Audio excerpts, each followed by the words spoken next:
Hello wonderful YouTube and welcome to what remains of 2018. That sounds horrid. But you know what else is horrid? Frost Mage changes! And we will explore them in today's video. The changes are actually meh.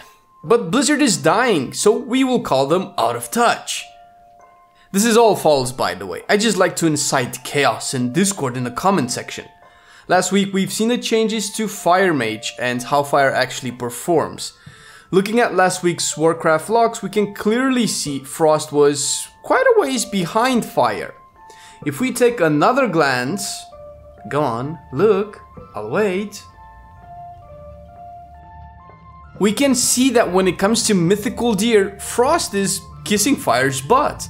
And by kissing, I mean it's standing so close that genuine affection can be detected. While Demolock is reigning supreme. Damn! Also, Mythic Plus is seeing turnarounds as well, where Frost has become the clear top dog for mages, and thank God for that. I said previously that fire mages were fun, and they are. There's a fun component baked into it, but the spec seems awkward and feels awkward. I was getting this impression after some time, but when I switched to Frost, wow, what a difference. But let's not waste time and check the changes. There aren't actually too many changes, and if you are watching this video after Christmas 2018, keep in mind that since the patch came out and up to this recording, there's been at least one hotfix on just Frost Mages. Who knows how many more to follow, so keep that in mind. Without further ado, the first thing that was changed was the Frost Aura. You know, the passive damage modifier that you cannot see but is there. Pre 8.1, Frost Mages had a minus 24% damage modifier, which was changed to minus 22% in 8.1, essentially providing a 2% buff across the board, which, as we will see, will be counteracted by the nerfs. Blizzard has been nerfed by Activision. Oh, am I right? I'm right. I'm hilarious. Blizzard has had its spell power modifier changed from 14.3% to 12.8%.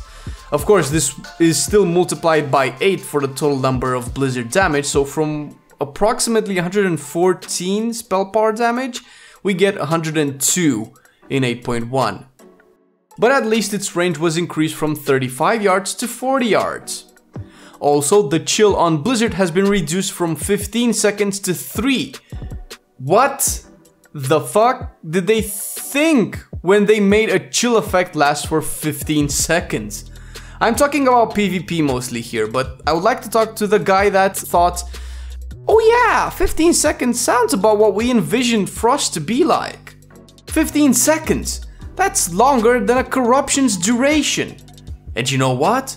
There's another chill effect reduced on Frostbolt from 15 seconds down to 8.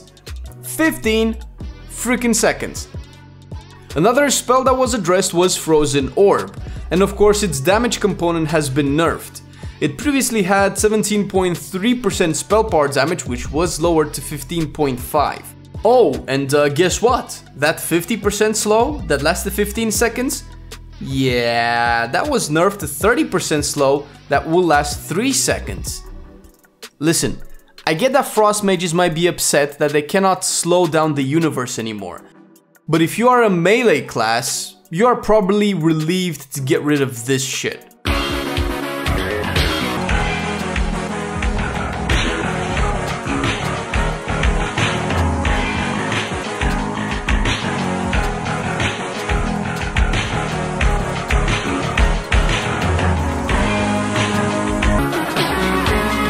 And lastly, we have the talent Comet Storm, which had its damage component nerfed from 45% spell power damage to 40% spell power.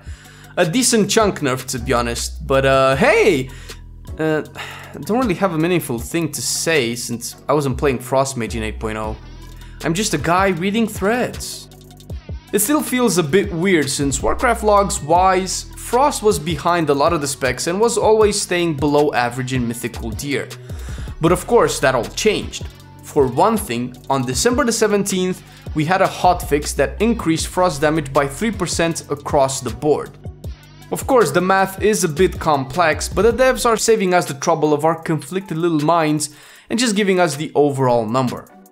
Not only that, but through the magic of iterations, we can now see Frost is actually doing way better. Like, way better in both Raids and Mythic Plus. In PvP, the representation pretty much remained the same.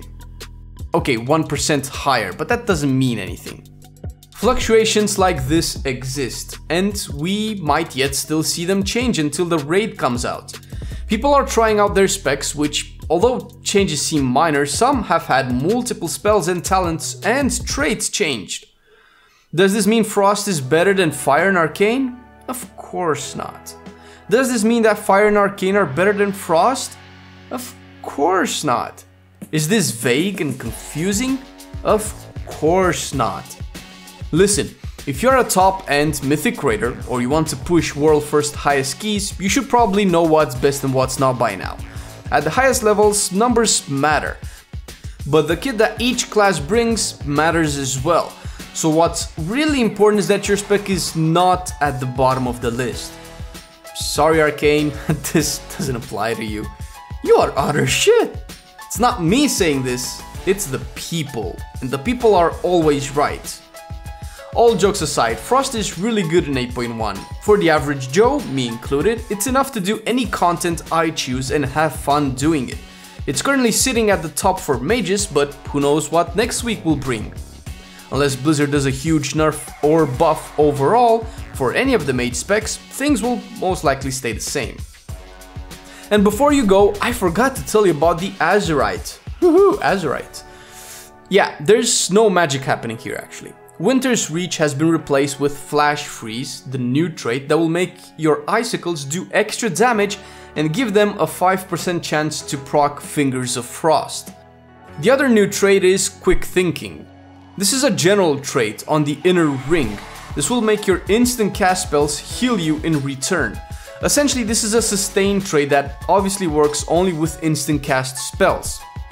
If you're a veteran trying to decide if Frost is the way to go, I would recommend trying it out. For me, it's a gazillion times more fun than Fire. It doesn't seem to be as mobile as Fire though.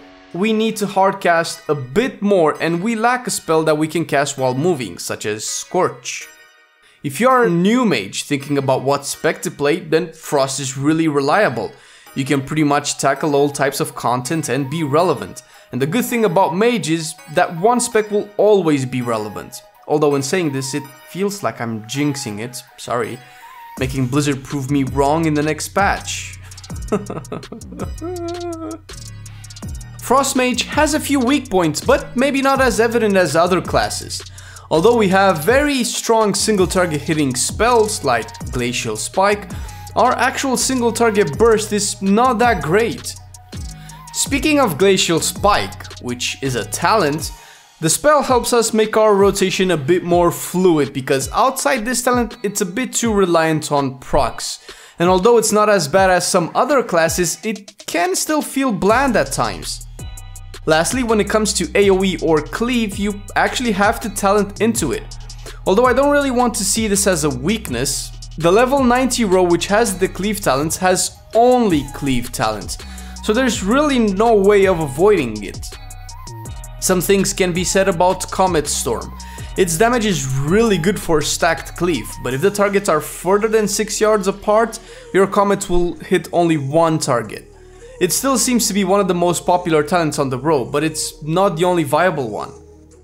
But once you do spec into that juicy cleave, boy is it ever good. Add on top of this a sustained damage output and you feel less like a roller coaster. Looking at you, Fire, you dirty little slot machine.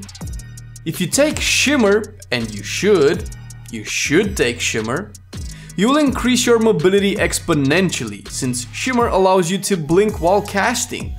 Although you might not be as mobile as Fire, you sure are more mobile than most classes. Hopefully this paints a clearer picture for anyone who is interested in Frost Mage. In saying this, we cover pretty much everything that happened with Frost going from 8.0 to 8.1 for now. If there will be any future changes, significant changes, I'll make sure to cover them, so stay tuned, get subscribed and be notified. but only with the bell thingy, so click it. I would also like to wish everyone a Merry Christmas and Happy Holidays. I will be away for a few days with family and Christmassy things, but we'll be back later this week. You can expect the next video on the 27th, so keep an eye out. In the meantime, take care you guys. Love you all. Bye bye.